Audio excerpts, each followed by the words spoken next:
reach them for the gospel, not to change behavior, but to touch their hearts, so that they can grow into those fully devoted followers of Christ. How many of us want well-behaved children? Next slide, please. We all want well-behaved children, isn't it? Why? Because it says something about us.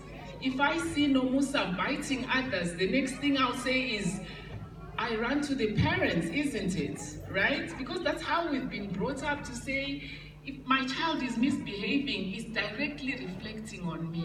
So that's why we are so quick to correct wrong behavior. And when we see them do this, we say, and we find all sorts of things, or maybe it's peer pressure, but we forget where this all comes from. It comes from the heart. And children do have hearts. Doesn't matter how old they are, doesn't matter how young they are. And what does the word of God say about this? We read from Mark 7:21, for from within, out of the heart of man come evil thoughts, sexual immorality, theft, murder. Who can think of their little angel being a murderer? But murder, remember, where does it start? It starts in the heart. Adultery, coveting, wickedness, deceit, sensuality, envy, slander, the works. It all starts in the heart. And it doesn't wait until they are adults. 1 Samuel 16:7 tells us, but the Lord said to Samuel, do not look on his appearance or on the height of his stature, because I have rejected him. For the Lord sees not as man sees. Man looks on the outward appearance, but the Lord looks on the heart. How many of us, when we get home, are going to say to little Johnny, what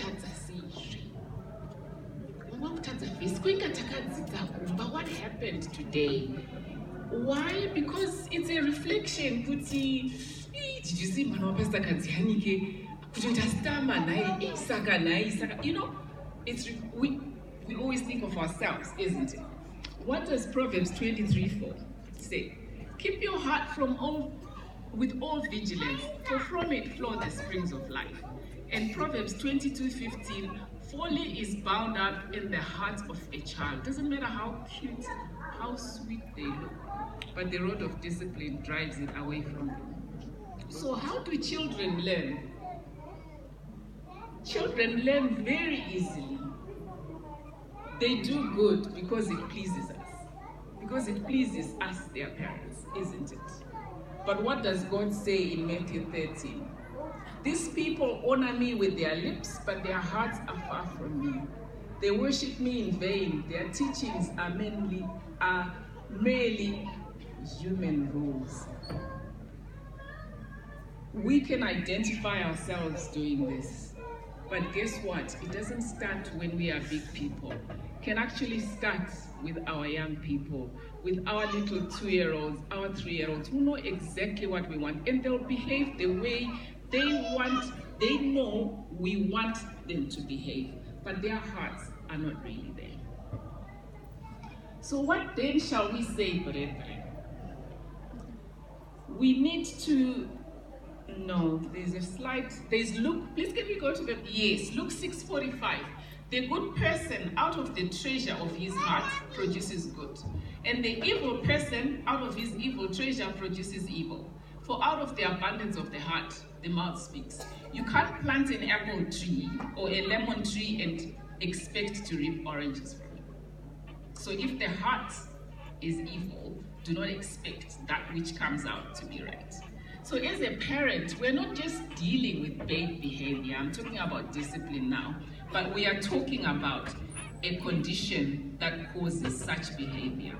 So what then shall we say? We need to help children to identify that their behavior is wrong. They need to know that.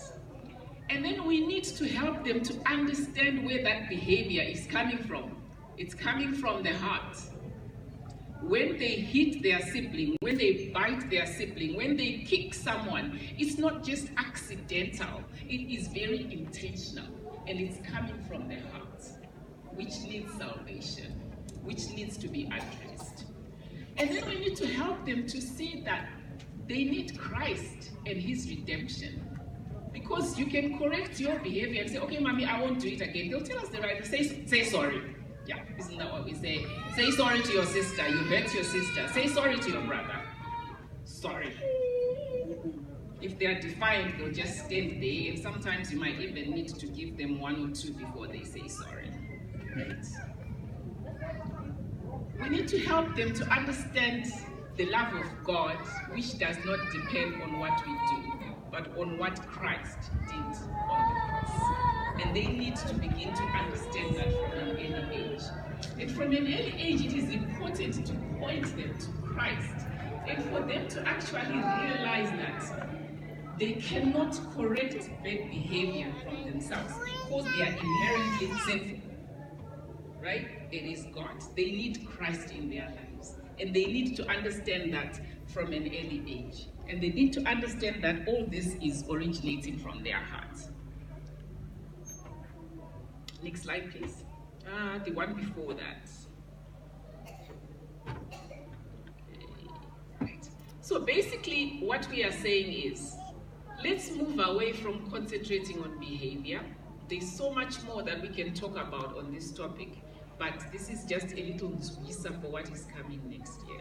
So begin to think what motivates the behavior of our children instead of concentrating on that behavior. Let's look at what is our purpose. And as parents, what is our purpose in bringing up these children? We've been given custody over these children, but they really belong to God. And what does God himself expect of us? Does he expect us to bring up well-behaved children? Or does he expect us to bring up children who realize their own sinfulness, who realize their own need for God, and when they sin, they will run to him, because unto him is salvation.